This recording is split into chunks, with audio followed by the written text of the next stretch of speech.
लेकिन ये परिभाषा किसने दी है? ध्यान करना भाई, यहां जो स्टूडेंट बैठे हो, ये मैं भाषण करने के लिए नहीं कह रहा हूं, ये यहां बैठे जो आज हमारे को सॉल्यूशन लेकर जाना है। ये यात्रा हम लोगों ने ऐसे ही नहीं शुरू की है, कोई पॉलिटिकल इसका उद्देश्य है ही नहीं बिल्कुल। ये आप जो यहाँ लड़के लड़कियां 300 के लगभग हमने छांट कर किए हैं, उनका डायरेक्ट उसका उद्यमिता का पहला पार्ट है। इसको स्पष्ट समझ लीजिए, जरा ध्यान करना। ये जो परिभाषा बिठा दी गई, ये हमारी नहीं है, भारत की नहीं है ना, ये अंग्रेजों की है। और ये 200-300 साल से आई है, और संयोग से नहीं, बाई क्या नाम है, डिजाइन, भारत में बेरोजगारी भी लगभग 300 साल से आई है, जब से ये परिभाषा आई कि नौकरी ही रोजगार होता है। क्यों? अंग्रेजों को यहां अपना राज्य स्थापित करने के लिए अंग्रेजी गिटपिट करने वाले कुछ लड़के लड़कियां चाहिए थे, ताकि उनके ऑर्डर्स को एग्जीक्यूट करा सके, लिख सके, आगे कर सके। इसके लिए उन्होंने उसको रेगुलर मासिक व्यय देना शुरू किया और कहा यही रोजगार है।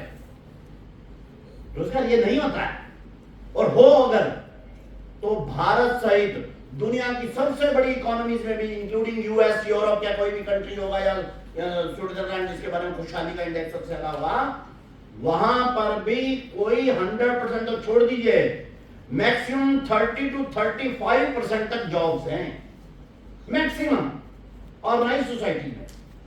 Then what about the 65%, rest of the 65%?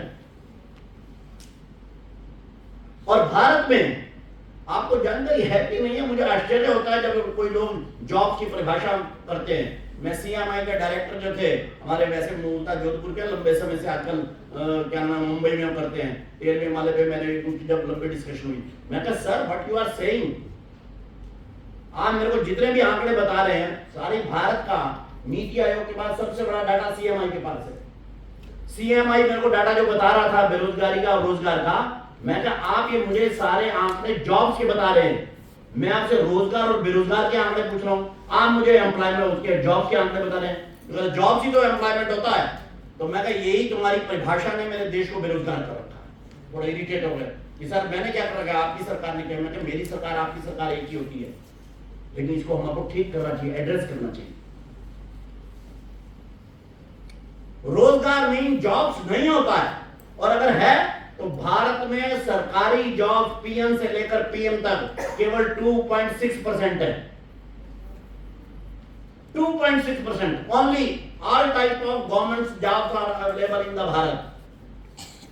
और प्राइवेट सेक्टर की, सेमी गवर्नमेंट की मिला लो तो वो भी 8-8.5% से सब प्रकार के, बैंक, इंश्योरेंस, रेलवे, ये टाटा, अडानी, अंबानी, फलाने ठिकाने, मल्टीनेशनल, सब मिला लो, ये मिला के भी 8.5-9% से ज्यादा नहीं बनते। यानी कुल मिलाकर 11-12% से ऊपर भारत में जॉब्स है ही नहीं। इससे फर्क नहीं पड़ता कि आपने एमटेक में कितने नंबर लिए हैं, आपने एमबीए किया कि नहीं किया, आपने ग्रेजुएशन में क्या किया, आप स्किल है कि नहीं है, बाकी है कि नहीं है। 12% से ऊपर जॉब्स है ही नहीं, सरकारी प्राइवेट मिलके, तो वाट 88% ने क्या करना है? इसलिए इसको एड्रेस करना जरूरी है। ये हमारे प्रोफेसर लोग भी जरा, हम लोग जरा ध्यान करेंगे, क्योंकि अगर हम लोगों को इसको बच्चों को गाइड करना है, और ये बच्चे जरूर समझ लें, क्योंकि हमारा भविष्य यहीं पर ही निर्धारण होना।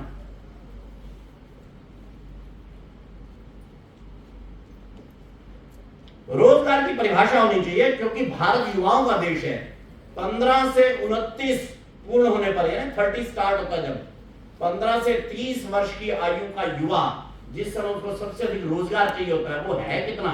तो भारत में इस समय पर 37 करोड़ युवा है, 37 करोड़। इस 37 करोड़ को रोजगार युक्त करना है, अर्थोपार्जन युक्त करना है। जॉब सबको अवेलेबल हो ही नहीं सकती। क्या अवेलेबल हो सकता है सबको? 100% को स्वरोजगार और उद्यमिता। ध्यान करना, नौकरी के लिए आपको क्वालिफिकेशन चाहिए, आपको स्किल सेट चाहिए, आपको कुछ ना कुछ चाहिए, लेकिन स्वरोजगार या उद्यमिता के लिए आपको कुछ नहीं चाहिए। आप जीवन जीना चाहते हैं, बस इतना पर्याप्त है। आप अच्छे रोजगार युक्त हो सकते हैं। और मेरा तो दावा है कि क्वालिटी एम्प्लॉयमेंट तो केवल वही करते हैं जो उद्यमिता और स्वरोजगार से जाते हैं। नौकरी डिप्टी कमिश्नर की भी हो, डीसी की भी नौकरी हो, बड़ी श्रेष्ठ मानी जाती है, यूपीएससी एग्जाम करके जाते हैं, लेकिन वो साहब जी क्या है, 10 to 5 की मानसिकता में, एक उससे ऊपर के उसको ऑर्डर मानना है, अपनी मर्जी से कर नहीं सकता। छुट्टी जाना चाहे, बीबी का फोन आ गया, अपना जो घर पर डरता बीबी से भी है, क्या करे, इधर नौकरियां छोड़ जाए, डरता बॉस से भी है, इसी चक्कर में रहता है, उधर जाओ या इधर जाओ। नौकर तो नौकर है, और नौकर आदमी अपने जीवन का पोटेंशियल कभी भी जिंदगी में निकाल नहीं सकता। लोग कहते हैं जॉब का देश, इस देश को मैंने पूछा वहां पर दिल्ली के उसमें, जब हम नीति आयोग में बैठे थे, मैंने कहा आप पहले ये डिसाइड करिए कि इस देश को नौकरों का देश बनाना है या उद्यमियों का जॉब देश बनाना है। अगर आपको नौकरों का देश बनाना है तो मेरे से जॉब्स की बात करो, लेकिन अगर आपको उद्यमियों की बात करनी है तो आप जॉब्स का डाटा जरा साइड में रखो। ये देश दुनिया का सर्वाधिक संपन्न देश रहा है, क्यों? जॉब्स के कारण से नहीं, नो। भारत हमेशा से उद्यमियों का ही देश रहा है, एंटरप्रेन्योरशिप। इसलिए रोजगार की सर्वसामान्य परिभाषा क्या होनी चाहिए कि प्रत्येक युवा को उसकी रुचि व क्षमता के आधार पर अधिकतम अर्थ व संसाधन उत्पन्न करने की प्रक्रिया उपलब्ध हो, जिससे वह परिवार, समाज व राष्ट्र को सुखी समृद्ध बनाने में सक्षम हो। यह परिभाषा चाहिए, समृद्ध चाहिए भाई। क्यों उनको 50-40 हजार पर जीना है? आप कहेंगे जी आप थोड़ी फिलोसफिकल बातें कर रहे हो। एक उदाहरण देके मैं बात पूरी करूंगा, क्योंकि समय तो वैसे लिमिटेड है। हालांकि निम्बाराम जी ने आते आते मेरे को कहा है तो ऐसा था। अच्छा चलो, निम्बाराम जी हमारे प्रचारक है, वैसे तो आयु में मेरे से छोटे होंगे, पर जरा संघ के अधिकारी की आज्ञा माननी पड़ेगी। जो भी हो, जरा ध्यान करना, ये रोजगार का परिभाषा, इसको सेट करके जब हम इस व्यक्ति को उभारते हैं, कैसा होता है। आज आप लोगों को उद्यमिता की क्लास होने वाली है। जो अगला मैं उदाहरण देने वाला, मेरा प्रैक्टिकल उदाहरण, मेरे साथ क्या हुआ, मैं फिर रिपीट कर रहा हूं। नौकरी के लिए आपको डिग्री चाहिए, पोस्ट ग्रेजुएशन चाहिए, कम से कम स्किल सेट चाहिए, कुछ चाहिए। आपको अच्छा रोजगार, बड़ा कमाई करने के लिए आपको कुछ नहीं चाहिए, आपका दिल और दिमाग आपके साथ चाहिए। गुरुग्राम यूनिवर्सिटी में ऐसे ही कार्यक्रम था, लगभग ऐसे ही कुछ दृश्य था, थोड़ा संख्या ज्यादा थी, 500। मेरे साथ वाली सीट पर एक बहन बैठी थी। मैं यहाँ देख रहा था, ये इधर एक पीछे बहन बैठी है, बिल्कुल ऐसी देसी। बहन जी आप कहाँ से आई हैं? कहाँ से आए हो? हाँ, बस ऐसी थी वो। मेरे को इसलिए मैंने जब देखा तो मेरे को याद आया, मैं कृष्णा यादव जैसी बहन है, वो मेरे साथ बैठी थी। अब वो ऐसी देसी सी, सिर पे उसने वो रखा हुआ था, बाकी सब वेशभूषा से लग रहा था कि ये बेचारी कोई देसी है। मैं कहा बहन जी आप? कह जी मैं कृष्णा। मैं कृष्णा कौन? कृष्णा यादव? नहीं, मैं कृष्णा यादव तो हैं, यूनिवर्सिटी का कार्यक्रम था। मैं क्या आप कितना पढ़ी लिखी हैं?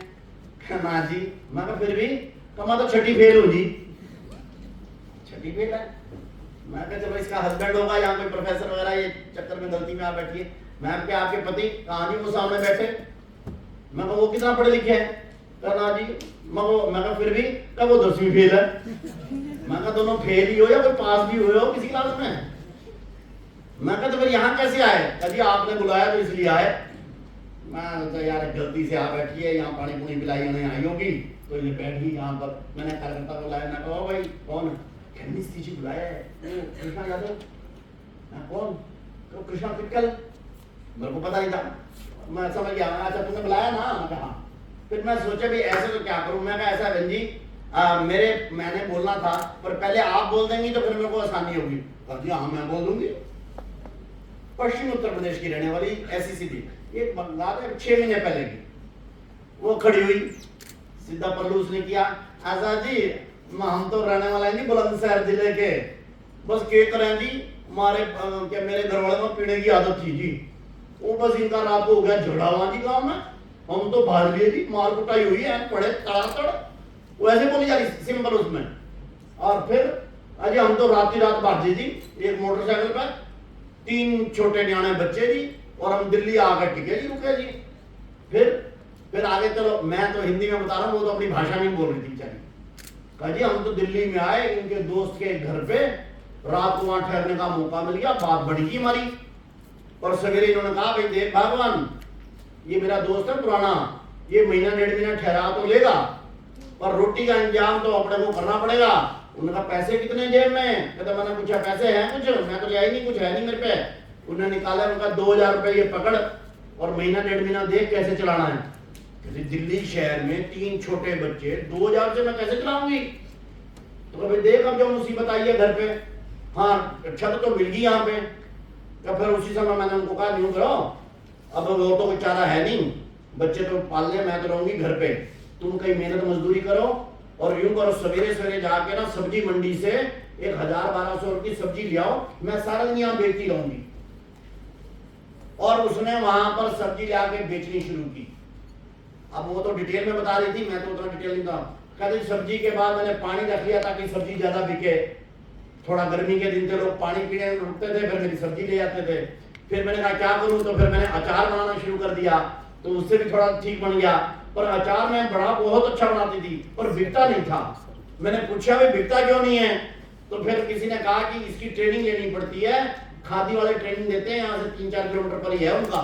मैं वहां गई, पता किया, उनका 15 दिन की ट्रेनिंग है, 2-2.5 घंटे रहना पड़ेगा रोज का। मैं 15 दिन पूरे गई जी।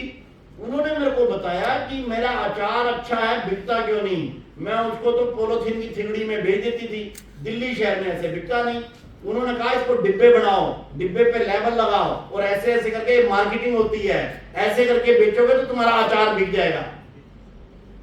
और मेरे को 15वें दिन उन्होंने 25,000 रुपए का लोन दे दिया खादी वालों ने।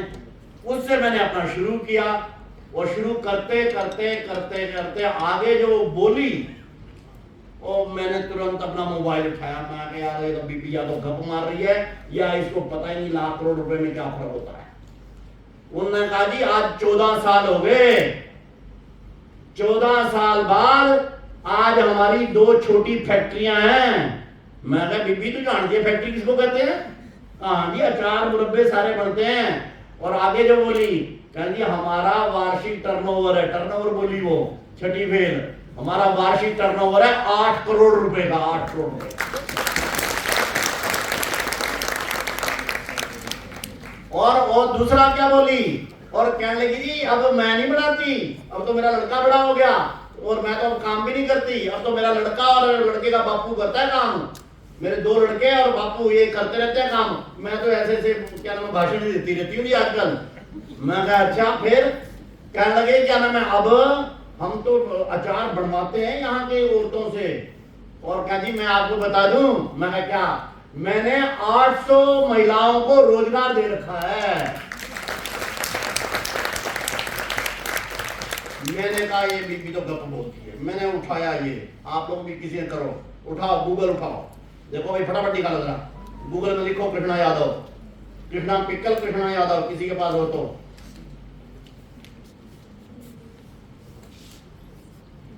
फटाफट लिखो जरा, निकालो कौन सा दृश्य निकलता है। वो क्या नाम है बहन बेटी हमारी छोटी, ओ भाई क्या नाम, हाँ अनुष्का, हाँ कृष्णा यादव, कृष्णा पिक्कल लिखो जरा। मैंने फोटो खोला, अभी आने जाने का सिग्नल शायद यहाँ कुछ वो है प्रॉब्लम है, एनीवे जो भी हो, फोटो देखी मैंने मोदी जी के साथ फोटो, मोदी जी हाथ जोड़ के खड़े। क्यों?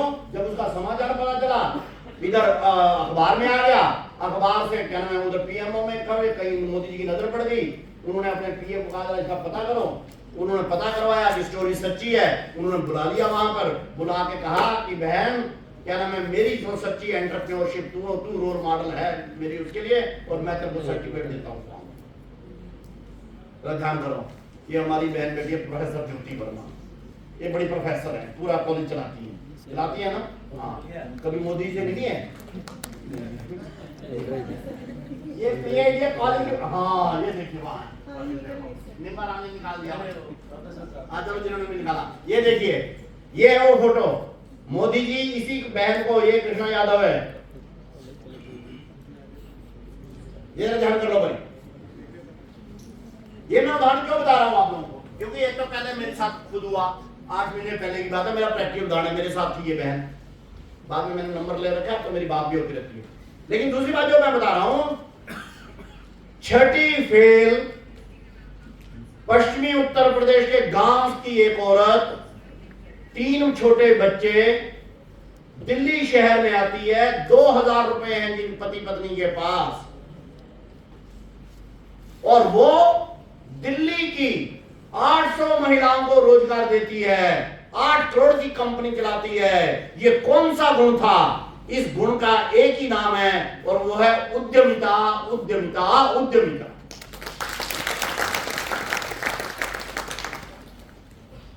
इसलिए आप जितने भी लड़के लड़कियां बैठे हो, इस यात्रा का नाम ही हमने रखा है युवा उद्यमिता यात्रा, क्योंकि हम स्पष्ट है कि इस देश को पूर्ण रोजगार युक्त नौकरी का कंसेप्ट नहीं कर सकता, उद्यमिता का कंसेप्ट कर सकता है। हर कोई कॉलेज यूनिवर्सिटी की डिग्री नहीं पा सकता, लेकिन उद्यमिता का जागरण ये मनुष्य के अंदर से होता है, इसलिए वो कर सकता है। आप तो पढ़े लिखे लड़के लड़कियां, जो नहीं भी हैं वो भी 8 करोड़ की कंपनियां चला सकते हैं, और मैं एक नहीं, मैं ऐसे 50 उदाहरण दे सकता हूं। मैं 6 साल से इस नंबर के काम में हूं। कृष्णा यादव दिल्ली से लेकर जिस व्यक्ति ने सबसे पहले $1 ट्रिलियन की कंपनी बनाई, एप्पल कंप्यूटर्स, उसको बनाने वाला स्टीव जॉब, वो भी ग्रेजुएट नहीं था, एक किसान का गरीब बेटा, अपने क्या नाम है पिता के दोस्त की गैराज के अंदर जिसने पहली लैब शुरू की, जिंदगी भर ग्रेजुएशन नहीं कर सका क्योंकि उसके पास इतने पैसे ही नहीं थे किसी कॉलेज में जाए, और उसने दुनिया की हाईएस्ट टेक्नोलॉजी वाली कंपनी बनाई, एप्पल कंप्यूटर, $1 ट्रिलियन की कंपनी। क्यों? जो चीज कृष्णा यादव में थी वही क्या नाम स्टीव जॉब में थी। वो दोनों के गुण का एक ही नाम है, फिर दोहरा रहा हूं, उस गुण का नाम है उद्यमिता, उद्यमिता, उद्यमिता।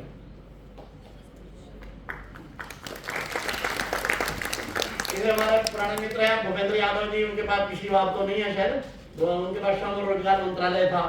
मैंने उनको कहा, मैंने भाई साहब आप मंत्रालय के ऊपर नेम प्लेट डाल के इसके ऊपर लिख दीजिए श्रम एवं रोजगार मंत्रालय नहीं, उद्यमिता मंत्रालय, देश पूर्ण रोजगार युक्त हो जाएगा। कहने की आपके हिसाब से चलाए तो मोदी मेरी छुट्टी कर देंगे। जो भी हो, जरा समय की जरा सीमा रहेगी, वो भी जो भी है, कुल मिलाकर हम सब इस विषय को समझ लें, इस देश को इस उस पे जाना है। और मैं आपको सूचना भी दे रहा हूं, और प्रसन्नता की बात है, ये देश बड़ी तेजी से स्वरोजगार और उद्यमिता पर आ रहा है। आप लोग मालूम है भारत में per day, every day 728 company registration हो रहा है, 728 पर डे। दुनिया में कहीं नहीं है। क्यों? भारत का लड़का लड़की अब इतनी तेजी से स्टार्टअप पर आ रहा है, इतनी तेजी से एंटरप्रेन्योरशिप पर आ रहा है, स्वरोजगार पर आ रहा है। वो समझ गया है भारत का ट्रेंड, और इसलिए आने वाले दिनों में चिंता मत करिए, हम सब भारत को वही 500-700 साल पहले दुनिया के जो सबसे समृद्ध और पूर्ण रोजगार युक्त देश के रूप में देखते थे, वही अगले दिनों में सारा देश तो कह रहा है Bharat at the rate of 2047, विकसित भारत एट 2047, या हम बोल रहे हैं समृद्ध भारत एट द रेट 2047 यानी 47 तक। पर जिस ढंग से भारत के युवा तेजी से स्वरोजगार, उद्यमिता और समृद्धि पर पथ पर लगे हैं, मुझे लगता है 2047 नहीं 2037 तक ही भारत विश्व का सबसे पूर्ण रोजगार युक्त और समृद्धि वाला देश हो जाए। उस बारे में बड़े प्रयत्न जो करने होंगे, उसमें एक प्रयत्न जो है वो हमारी ये उद्यमिता यात्रा, युवा उद्यमिता यात्रा, और राधे श्याम जी उनको मैं बधाई भी देता हूँ, उनका भी व्यक्तिगत रूप से अभिनंदन करता हूँ। हमारे कार्यकर्ता हैं केवल इसलिए नहीं, बल्कि उन्होंने उद्यमिता पर एक बहुत श्रेष्ठ तरीके से अपना व्यक्तिगत उदाहरण भी रखा है। वे स्वयं यहाँ के बहुत सफल उद्यमी हैं। उनका अपना जो उनका है, ये व्यक्ति ने स्वयं अपने जीवन में उतारा है वही वास्तव में ठीक से कर सकता है ना। और इसलिए जब हमने कहा कि मैं ये उन्होंने कहा सीजी है तो मेरे उसका काम है, आप चिंता मत करिए, मैं इसको कर दूंगा। और कहाँ से शुरू करना चाहिए, तो मैं कहा जहां आप हैं, चैरिटी बिगिंस एट होम, घर से ही शुरुआत करनी चाहिए। तो इसलिए उद्यमिता की यात्रा की शुरुआत भी हम यहाँ से कर रहे हैं। ऐसे राधेश्याम जी को शुभकामनाएं देते हुए और आप सब लोगों से भी आग्रह करते हुए इस महामंत्र पर आगे बढ़ें, ताकि हम भारत को फिर से सुजलाम सुफलाम मलयज शीतलाम शस्य श्यामलाम मातरम वंदे मातरम वाला देश बना सकें। इस समय का प्रयास।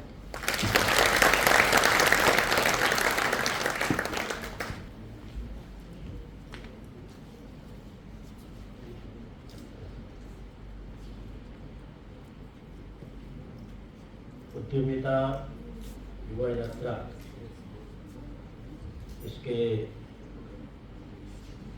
शुभारंभ में आयोजित इस कार्यक्रम में मंच पर विराजमान राजस्थान विधानसभा के माननीय अध्यक्ष आदरणीय वासुदेव जी देवनानी और जिनका मार्गदर्शन और उद्बोधन हम सब ने अभी सुना है, ऐसे आदरणीय सतीश जी, स्वदेशी जागरण मंच के अखिल भारतीय सह संयोजक, इस विश्वविद्यालय के और कुल गुरु आदरणीय सुरेश जी अग्रवाल, चाय साहब और इस कार्यक्रम में उपस्थित समस्त प्रबुद्धजन व युवा बंधु भगिनी। तो सतीश जी बोल रहे थे तो मैंने अपने समय का दान कर दिया है, क्योंकि मुझे आने के लिए कहा था, मैं आ गया, लेकिन यहाँ आने के बाद मैंने वो पढ़ा तो पता चला उसमें लिखा हुआ मुख्य वक्ता। तो जहाँ सतीश जी है और स्वदेशी की या उद्यमिता की बात है, वहाँ दूसरा कोई मुख्य वक्ता ये होना उचित नहीं है। इसलिए जो इस काम में निरंतर लगे हुए हैं, मुझे याद है कि जब कोविड काल में वोकल फॉर लोकल की बात चली और उस समय स्वदेशी जागरण मंच के नेतृत्व में ऐसे जितने भी स्वावलंबन, रोजगार या आर्थिक क्षेत्र से जुड़े हुए संगठन हैं, उन सबका एक समन्वय बना और स्वदेशी जागरण मंच के नेतृत्व में पूरे देश भर में स्वावलंबन का एक वातावरण खड़ा किया जाए। तो उसको जिसने बहुत नजदीक से जीवन में जिया है वो सतीश जी है। इन्हीं विषयों को लेकर के आप पूरे देश भर में युवाओं का प्रबोधन भी करते हैं और बड़े बड़े ऐसे जो उद्यमी हैं उनके साथ में सीधा संवाद भी करते हैं। इसलिए एक पर्याप्त विषय हमारे बीच में आ गया। और दूसरा जो उदाहरण इन्होंने दिया था, श्रीमती कृष्णा यादव पिंकस, तो वो सुनने के बाद में मुझे लगता है कि कोई भाषण वगैरह की आवश्यकता नहीं है, इससे बड़ी कोई प्रेरणा हो नहीं सकती। और हम चूंकि मुझे लगता है यहाँ बैठे हुए अधिकांश का जन्म है वो ग्रामीण क्षेत्र में होया हुआ है और गांवों की अर्थव्यवस्था को हमने बहुत नजदीक से देखा है। इसलिए अपने यहाँ पर जैसा बताया सतीश जी ने कि नौकरी का कोई कंसेप्ट कभी था नहीं। आप यदि आज से 70-80 साल पुराने जानकार किन्हीं बुजुर्गों से जब पूछेंगे तो सरकार के लोग गांव में आते थे नौकरी देने के लिए और जो युवा लड़के वो भाग जाते थे क्योंकि हम नौकरी नहीं करेंगे। सबका अपना कोई न कोई एक रोजगार था, श्रम में निष्ठा सबकी हुआ करती थी, इसलिए हमारे यहाँ बेरोजगार शब्द भी नहीं होता था। और जो घर में देखते थे जन्मजात इस प्रकार के व्यवसाय भी थे, उन सबको आगे बढ़ाना ये सबका काम था। इसलिए इंजीनियर भी जन्म से ही पैदा होते थे, पढ़ करके इंजीनियर बनने की हमारे यहाँ पर कभी पद्धति नहीं रही। ठीक है, आज थोड़ा तकनीक का जमाना है, विज्ञान का जमाना है, इसलिए समय के साथ चलना ही चाहिए। हम उसको युगानुकूल कहते हैं। तो समय के साथ नहीं चलेंगे तो पिछड़ जाएंगे। इसलिए अपने परंपरागत जो भी हमारे उद्यम है, रोजगार है, उसके अंदर स्किल्ड को स्थापित करना, कौशल का उसमें विकास करना और उसके बल पर आगे बढ़ना। बहुत पहले, कोई आज से लगभग 40 वर्ष पहले, मेरे एक अधिकारी हमारे थे, उनका बौद्धिक सुना, तब तो ये कोई वातावरण भी नहीं था। उन्होंने कहा कि किसी भी गांव के रहने वाले लोगों को शहरों की ओर जाने से रोकने का एक ही तरीका है कि उस गांव में बिजली, सड़क और पानी, ये 3 बातें पहुंचा दीजिए। तो जिस गांव में बिजली है, यातायात के सुगम साधन है और पर्याप्त पानी है, उनको किसी शहर की मेट्रो सिटी में भागने की आवश्यकता नहीं है, क्योंकि वो सारे सुविधाएं, उद्यम वहां पर खड़े कर सकते हैं। आज उसकी एक नितांत आवश्यकता हमको लगती है। जिस ढंग से हम लोग आंकड़े लेकर के और बेरोजगारों की एक लंबी चौड़ी फौज खड़ी करते हैं, तो कहीं न कहीं इस उद्यमिता यात्रा में युवाओं को एक ये भी प्रेरणा है स्वावलंबन की, कि जो श्रम के प्रति एक निष्ठा होती थी, उससे जो हम मुंह छुड़ा रहे हैं, उससे हमें दूर भाग रहे हैं, उसमें थोड़ा वापस यू टर्न करना चाहिए, मेहनत करना चाहिए। ठीक है, कुछ चीजें ऐसी है जो टेक्नोलॉजी से, ऐप से हो जाती है, स्टार्टअप से हो जाती है, लेकिन उसमें लगाना तो पड़ेगा ही। मैन पावर जब तक हम उपयोग नहीं करेंगे, तब ये सब उसका कोई बहुत ज्यादा परिणाम नहीं आता। और ऐसा अनेक लोगों ने हमारे आसपास किया है। हम अभी देखेंगे, जैसे मैं बाड़मेर, जैसलमेर, जालोर, इन जिलों को बहुत अच्छे से जानता हूँ, आपको रहा हूँ। तो आज से 20 साल पहले जालोर जिले में एक भी अनार का झाड़ नहीं होता था। आज सबसे बड़ी मंडी अनार की वो सायदा में है, बाड़मेर और जालोर की बॉर्डर के ऊपर। तो नवाचार शुरू हो गए, इनोवेशन खड़े हुए। तो उद्यमिता का मतलब नहीं है, अनार से संबंधित भी अनेक प्रकार के उद्यम खड़े किए जा सकते हैं। तो जो चीजें कभी अपने यहाँ नहीं होती थी, वो सब अब होनी प्रारंभ हुई है। ये बिजली, पानी और सड़क के और संसाधनों के कारण से हुई है। तो उस दिशा में हम कितना सोचे। अपने जो परंपरागत व्यवसाय थे, जिसको करते समय रोजगार नहीं होते थे, उनके अंदर स्किल लाना, उसको स्थापित करना। और इसलिए जो नई शिक्षा नीति की भी बातें होती है, लेकिन अपने विश्वविद्यालय हैं, अपने विद्यालय हैं, वहां पर ये इस प्रकार की जो शिक्षा है, उसकी एक नितांत आवश्यकता सब जगह लगती है। एक शिक्षक संघ अपना एक बड़ा संगठन है, तो मैंने शिक्षकों के साथ संवाद में एक बात कही कि स्कूल की प्रार्थना सभा होती है, उसमें ये स्वावलंबन के छोटे छोटे मुद्दे उनके सामने रखने चाहिए। हम जहाँ रहते हैं और हमारे यहाँ पर प्रकृति का एक पर्याप्त भंडार है, उसमें से नए उद्योग क्या खड़े हो सकते हैं। जनजाति क्षेत्र में रहते हैं, इतना सारा जंगल है, अनेक प्रकार की जड़ी बूटियां, अश्वगंधा को कहते हैं कि लेकर लोगों ने हजारों करोड़ के टर्नओवर खड़े कर दिए, और हमारे यहाँ पर उसकी कोई वैल्यू नहीं है। नागौर जिले में खूब पैदा होती है। कितने प्रकार की वर्षा के समय जड़ी बूटियां पैदा होती है, लेकिन हम उसको सामान्य घास मान करके और छोड़ देते हैं। लोग उसका संग्रह करके और बहुत बड़ा पैसा कमाते हैं। तो ऐसे हमारे आसपास भी अनेक उद्यम हम खड़े कर सकते हैं, न कि केवल वो सारे चकाचौंध वाले बड़े टर्नओवर के ही होंगे, ऐसा नहीं है। तो उसके माध्यम से बड़ा एक रोजगार दे सकते हैं। तो आज अनेक संगठन उसमें लगे हैं। उसमें बड़ी प्रेरणा ये स्वदेशी स्वावलंबन जो अभियान चला है उद्यमिता के विषय को लेकर के। और एक अंतिम बात है कि इतनी बड़ी संख्या में आप यहाँ हैं, अब इनके मन में भी एक प्रश्न खड़ा होगा सतीश जी, चाहे साहब से भी, क्योंकि आप सब खड़ा कर रहे हैं, स्वदेशी की भी सारी टीम बैठी है। तो ठीक से काउंसलिंग की अभी कोई व्यवस्था नहीं है। हमने प्रयत्न किया कुछ जिलों में, लेकिन वो कुछ दिन चल करके रुक जाती है।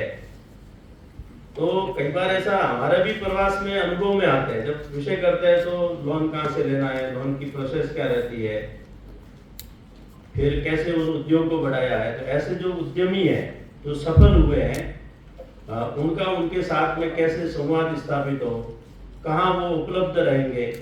तो ये जो समन्वय की भूमिका स्वदेशी जागरण मंच जो कर रहा है, इसको एक अच्छा काउंसलिंग सेंटर खड़ा करके ये करना पड़ेगा, ताकि जो इस दिशा में जाना चाहता है उनको ठीक से दिशा दर्शन मिल सके, मार्गदर्शन मिल सके, तो उसका एक आत्मविश्वास बढ़ेगा। तो इस आत्मविश्वास के साथ स्वावलंबन के प्रति निष्ठा रखते हुए अपने परंपरागत उद्योगों को भी और नए भी हम इस प्रकार खड़े कर सकते हैं। ऐसा एक मन के संकल्प का भाव लेकर हम सभी आज इस कार्यक्रम से जाएं, इतना मेरा आप सबसे निवेदन है। सबका बहुत बहुत आभार, धन्यवाद।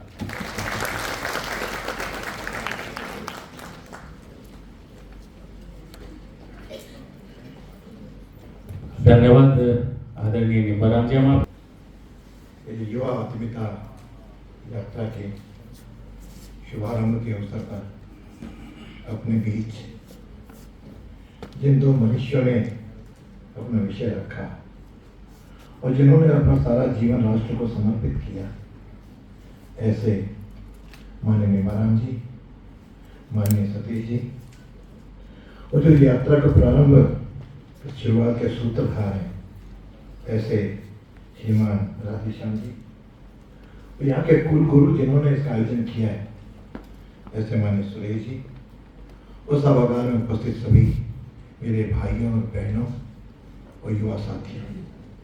जब मैं हॉल को देख रहा हूँ तो मुझे लगता है कि युवकों की और युवतियों की संख्या पर्याप्त है। बाकी दोनों के विषय के आने के बाद दो चीज़ें तो मुझे लगता है बोलने की शायद आवश्यकता नहीं है, क्योंकि एक तो मुझे स्पीकर के नाते बुलाया, और speaker means who speak less, जो कम बोले वो स्पीकर। और उस नाते मैं आपके सामने बहुत संक्षेप में विषय रखने की कोशिश करूंगा। मेरा पूरी बातों से एक कंक्लूजन निकलता है, यह सब उद्यम स्थापित करने की क्षमता सब में है, क्या मूल रूप से अपनी मानसिकता तैयार करने का भाव होना चाहिए।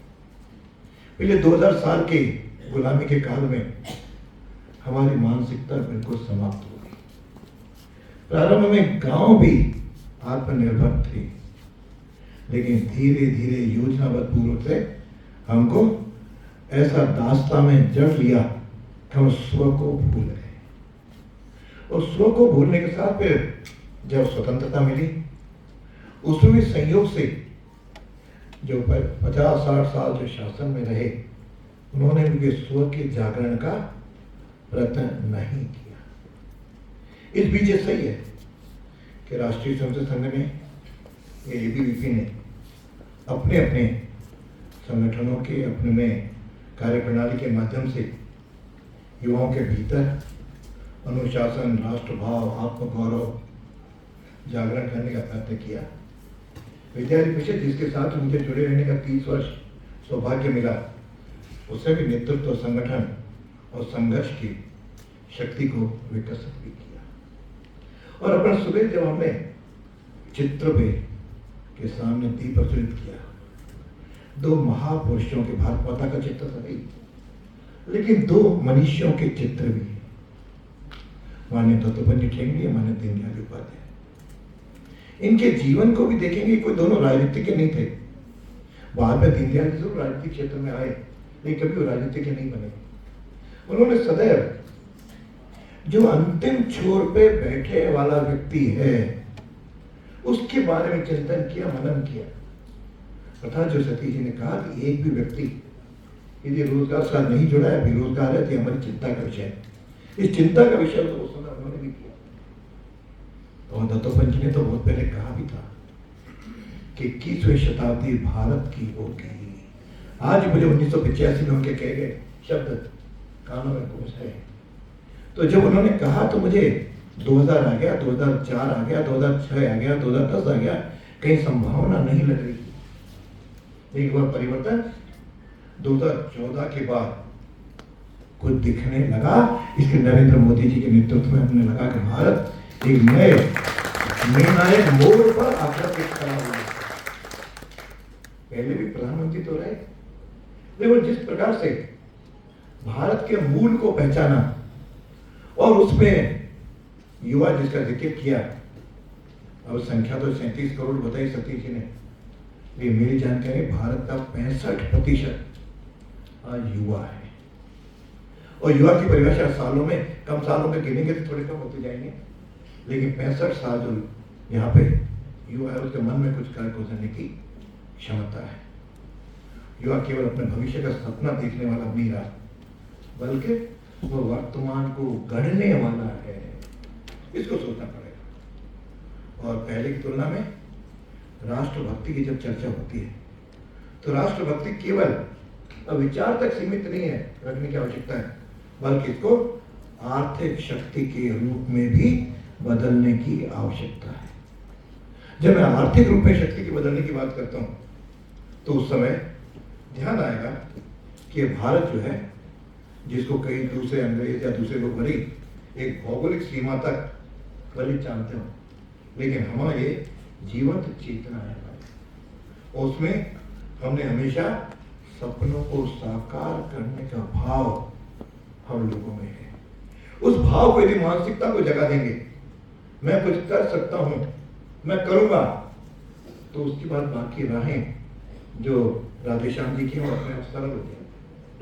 जब वो भाव ही नहीं आएगा तो कितने ही साधन उपलब्ध करा दो, कितने व्यक्ति खड़े कर दो, कितने आप उनके बारे में व्यवस्थाएं कर दो, नहीं कर पाएगा। उस मानसिकता बदलने के लिए जो उसके पास ऊर्जा और नवाचार कर गुजरने की जो है वो आग जागृत करने की, ज्वल प्रज्वलित करने की आवश्यकता है। युवा के मन में हमने आग प्रज्वलित कर दी तो दौड़ेगा और उसके जानकारी करनी पड़ेगी। तुम सबसे पहले भारत के सामर्थ्य को जाना। हम भारत को भूल गए कि भारत क्या है। हमें तो लगा कि कोई चीज क्या बनी है कि अंग्रेजों ने बना के दी। मैं तो कई बार पूछता हूँ विमान का आविष्कार किसने किया, तो मुझे तो बड़ा मन में पीड़ा होती है जो वो कहता है किसी अंग्रेज का नाम लेता है। वो पुष्पक विमान को भूल गया, वो संजय द्वारा धृतराष्ट्र को बताए गए उस टीवी कल्चर को भूल गया, वो अजंता एलोरा की गुफाओं की केमिकल इंजीनियरिंग को भूल गया। सब कुछ उनके जो उन्होंने दिया उस पर नाकामा है। संयुक्त से पाठ्यक्रम में भी ऐसी चीजें आ गई।